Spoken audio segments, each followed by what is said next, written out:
Very good morning, students. Today we have to learn Unit 2 Philosophies and Education Implication. आज हम unit 2 में पढ़ेंगे 2.1 ऑडलिज्म means होता है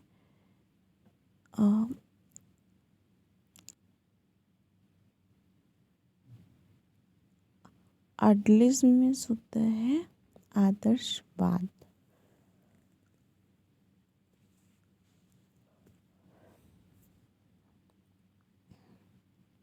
ये इसमें लिखा हुआ है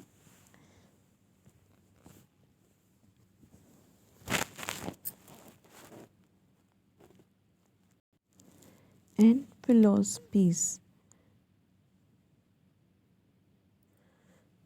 फिलो plus sophia philo plus sophia philo का मीन्स होता है प्रेम और सेफिया का मीन्स होता है ज्ञान। ठीक है,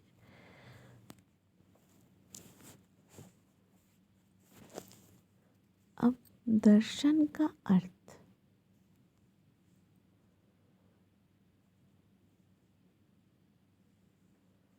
तो दर्शन का अर्थ क्या है? दर्शन अंग्रेजी भाषा के विकास या शब्द का हिंदी रूपांतरण। इस शब्द की हिंदी उत्पत्ति ग्रीक भाषा से हुई है।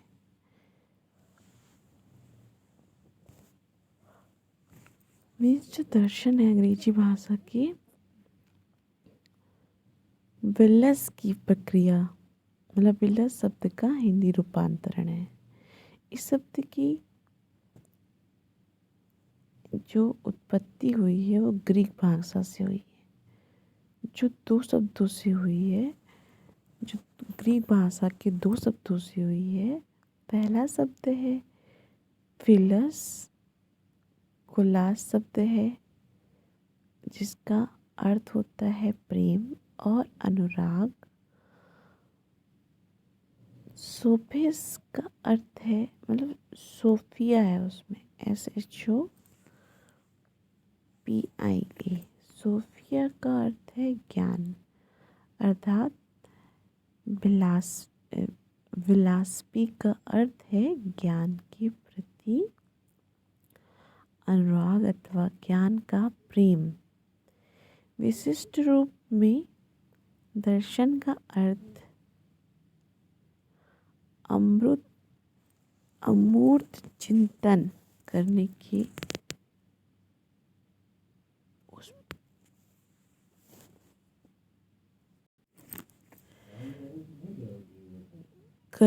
उस प्रयास से है। फिलॉसफी का अर्थ शब्द है ज्ञान के प्रति अनुराग अथवा ज्ञान का प्रेम। विशिष्ट रूप से उस प्रयास से है जिसके द्वारा आत्मा, ईश्वर, प्रकृति अथवा संपूर्ण जीवन का रहस्य उद्घाटन किया जा सकता है। वास्तव में सत्य की खोज करना ही दर्शन है। दर्शन की परिभाषा प्लेटो के अनुसार जो व्यक्ति ज्ञान को प्राप्त करने तथा नई नई बातों को जानने की रुचि प्रदान करता है तथा संतुष्ट नहीं होता उसे दार्शनिक कहा जाता है। मीन्स जो न्यू बातें जानना चाहता है लेकिन सेटिस्फाई नहीं होता, उसे हम क्या कहते हैं? दार्शनिक। शोपेनहावर के अनुसार संसार का प्रत्येक व्यक्ति जन्मजात दार्शनिक है। दृश्यते इति दर्शनम, अर्थात जो दिखाई देता है वही दर्शन है। दर्शन शास्त्र के क्षेत्र में पश्चिम दार्शनिक का सदा से ही अपना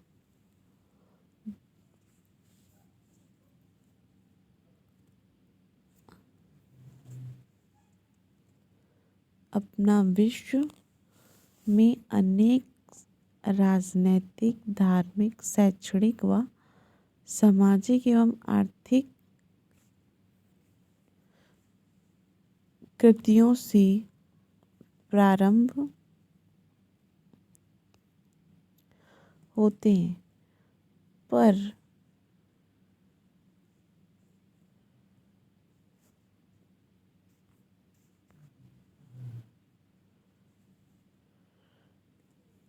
उन्हें पर दार्शनिकों का प्रेरणा रही है। आर्थिक कर्तव्यों में प्रारंभ होने पर इन दार्शनिकों की प्रेरणा रही है। दर्शन की प्रमुख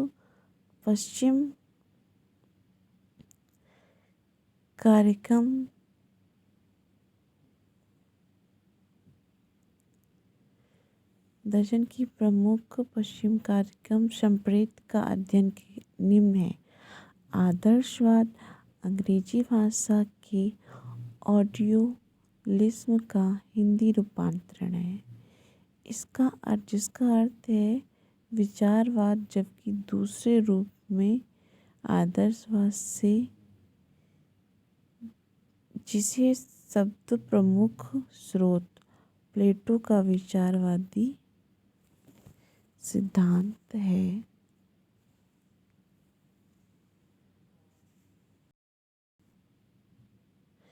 अतः यह स्पष्ट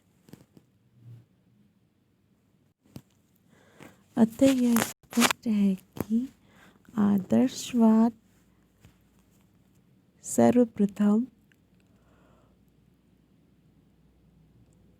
विचार पर बल देता है। आदर्शवाद अध्यात्म मानता है। मीन्स जो आदर्शवाद होता है वो हमारे जो विचार होते हैं उस पे जोर देता है। ठीक है।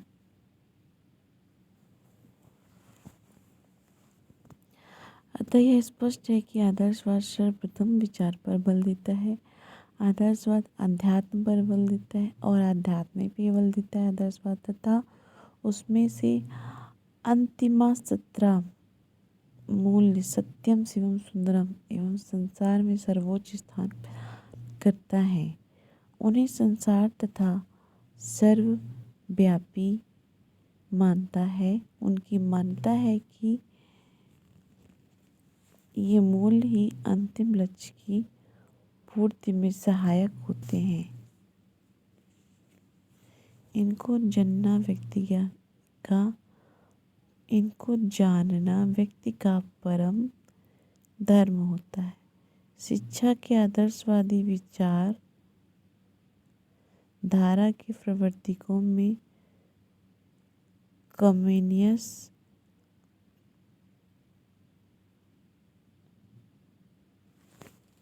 अल्सटा,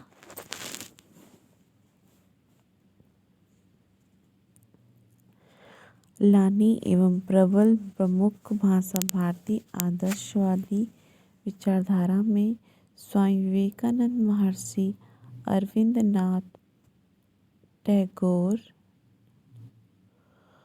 के अनुसार, जे.एस. रस के अनुसार सत्यम शिवम सुंदरम निरपेक्ष गुण हैं, जिसमें से एक अपनी आवश्यकता के कारण उपस्थित है और वे अपने आप में पूर्ण वंदनीय हैं।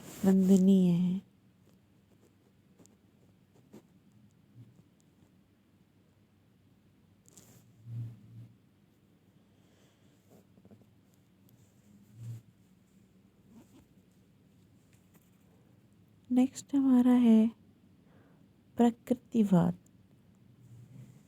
ठीक है, इसमें आप सिलेबस में देखिए, ये है नेचुरलिज्म, प्रैग्मेटिज्म 2.3, ह्यूमनिज्म,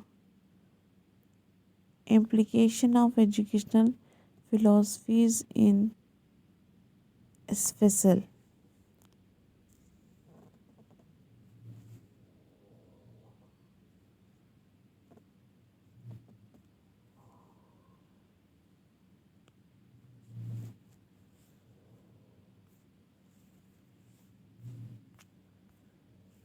नेक्स्ट हम देख लेते हैं 2.2 प्रकृतिवाद, नेचुरलिज्म। नेचुरलिज्म, ओके, इसको बोलते हैं प्रकृतिवाद।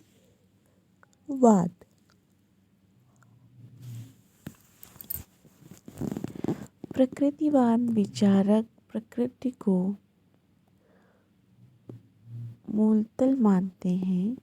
इनके अनुसार प्रत्येक वस्तु प्रकृति से जन्म लेती है तथा उसी में विलीन हो जाती है। मीन्स कि हर वस्तु प्रकृति से होती है। जैसे पेड़ हो गया, ठीक है, ये प्रकृति की ही देन है। पानी हो गया, प्रकृति की देन है, ठीक है। हम इंसान हो गए, हम भी प्रकृति में ही जन्म लेते हैं और इसी में विलीन हो जाते हैं, ठीक है।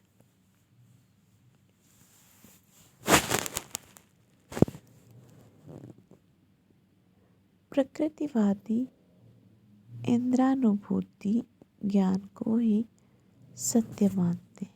जो प्रकृतिवादी होते हैं वो इंद्रियानुभूति ज्ञान को ही सत्य मानते हैं, अर्थात जिनको हम अनुभव करते हैं वही सत्य है। प्रकृतिवादी आत्मा परमात्मा में विश्वास नहीं करते। जो प्रकृतिवादी होते हैं वो आत्मा और परमात्मा में विश्वास नहीं करते हैं।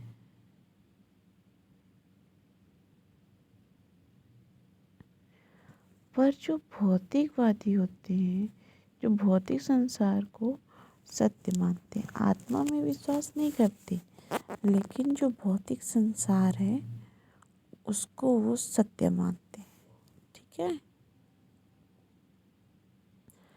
दार्शनिक क्षेत्र में यूरोप की सामाजिक क्रांति में प्रकृतिवाद को जन्म दिया। मर्ले के अनुसार, मर्ले एक कवि थे, उनके अनुसार प्रकृतिवादी स्वरूप में प्रेम करना, मानव प्रकृति पर विश्वास, न्याय की कामना तथा दूसरों पर उपकार करना निहित है।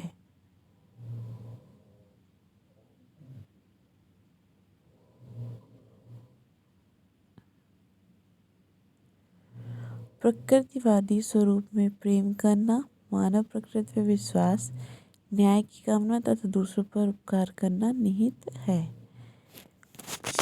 जेम्स वार्ड के अनुसार प्रकृतिवाद को ईश्वर से पृथक करता है। प्रकृतिवाद को ईश्वर से पृथक करता है, आत्मा को पदार्थ के अधीन करता है और अपरिवर्तनीय नियमों को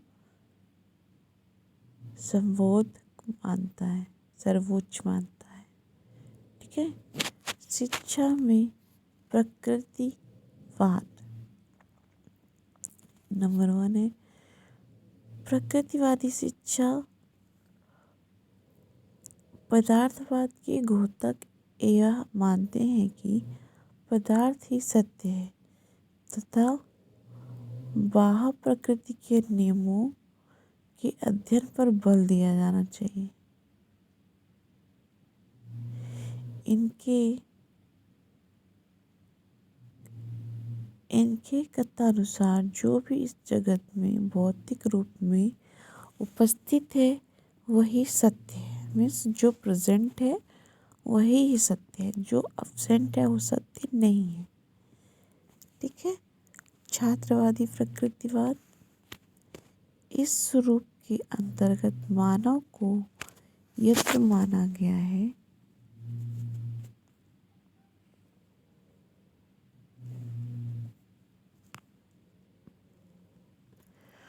उसे संचालित करना पड़ता है। ठीक इसी प्रकार मनुष्य भी बाह्य प्रयोग द्वारा संचालित होता है। जैविक प्रकृतिवाद नंबर 3 प्रकृतिवादी विचारधारा का यह स्वरूप विचार सिद्धांत में विश्वास करता है। जैविक प्रकृतिवाद डार्विन के विकास के सिद्धांत पर आधारित है। जीवन के लिए संघर्ष सामर्थ्य का अस्तित्व। संसार में प्रत्येक प्राणी जीवित रहना चाहता है, जिसके लिए संघर्ष करना पड़ता है।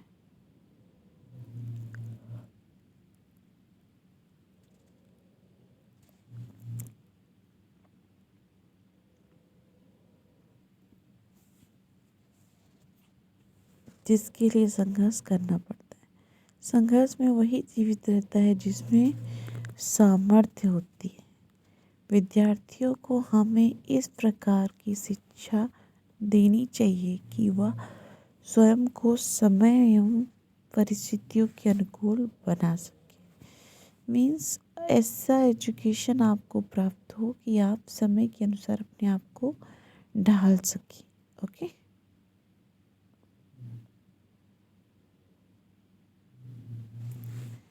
प्रकृतिवाद की विशेषताएं। प्रकृति का अनुसरण, बाल केंद्रित शिक्षा पर बल, पुस्तकीय शिक्षा का विरोध। नंबर 4 बालक की योग्यताओं, क्षमताओं और अपनों प्रकार। बालक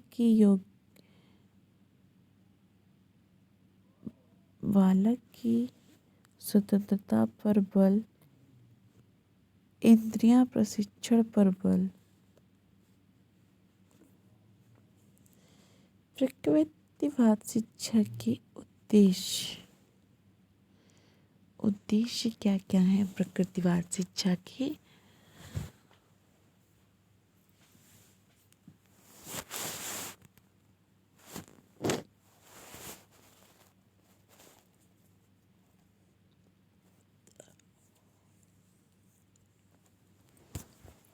नंबर 1 है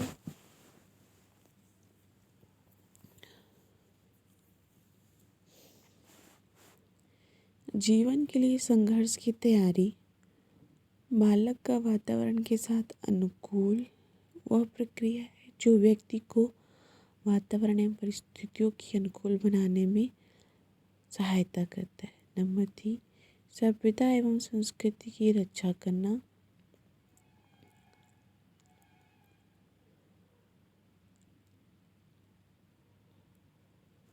बनाई ने शिक्षा के उद्देश्य सभ्यता एवं संस्कृति की रक्षा करना सुनिश्चित करा है।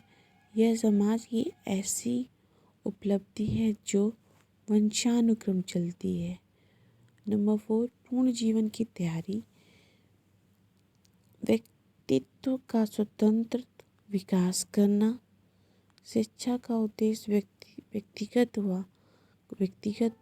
का नियंत्रित विकास करना है। अतः शिक्षा का उद्देश्य व्यक्तित्व का स्वतंत्र विकास करना भी है।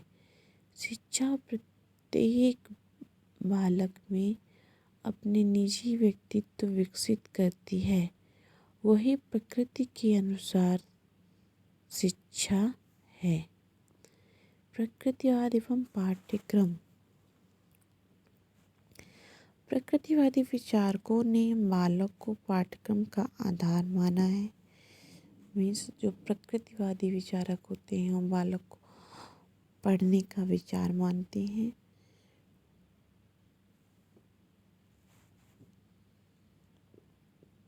पाठ्यक्रम का आधार माना है और ऐसे पाठ्यक्रम पर बल दिया है जो बालक की जन्मजात शक्तियों, रुचियों, योग्यताओं, स्वाभाविक क्रियाओं के विकास में सहयोग दी।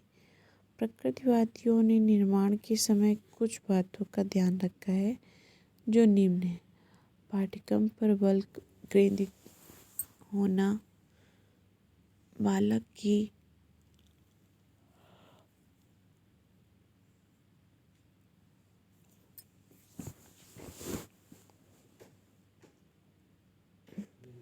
पाठ्यक्रम पर बल केंद्रित होना, बालक की मूल रुचियों, योग्यताओं,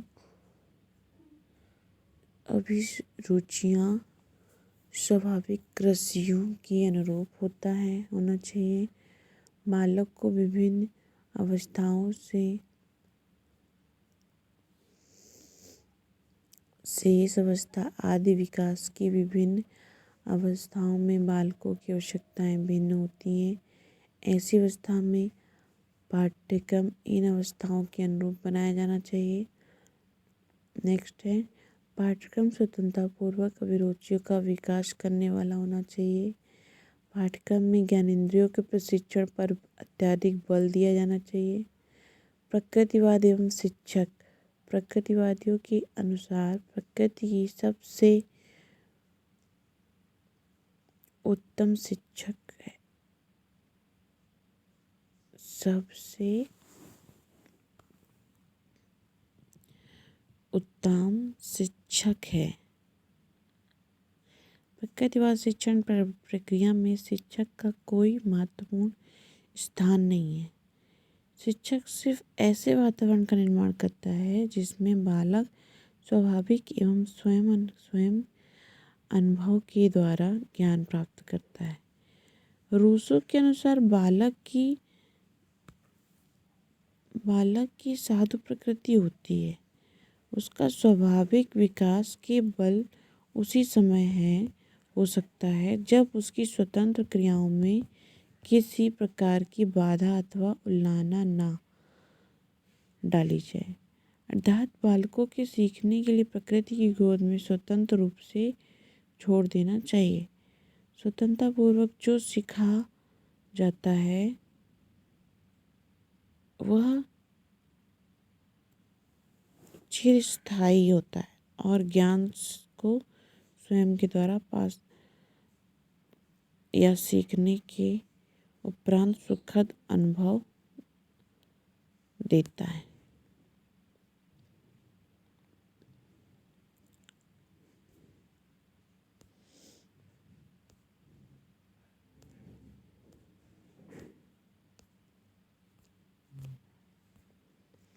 नेक्स्ट आपका है 2.3, बट 2.3 के बारे में हम आपको कल पढ़ाएंगे।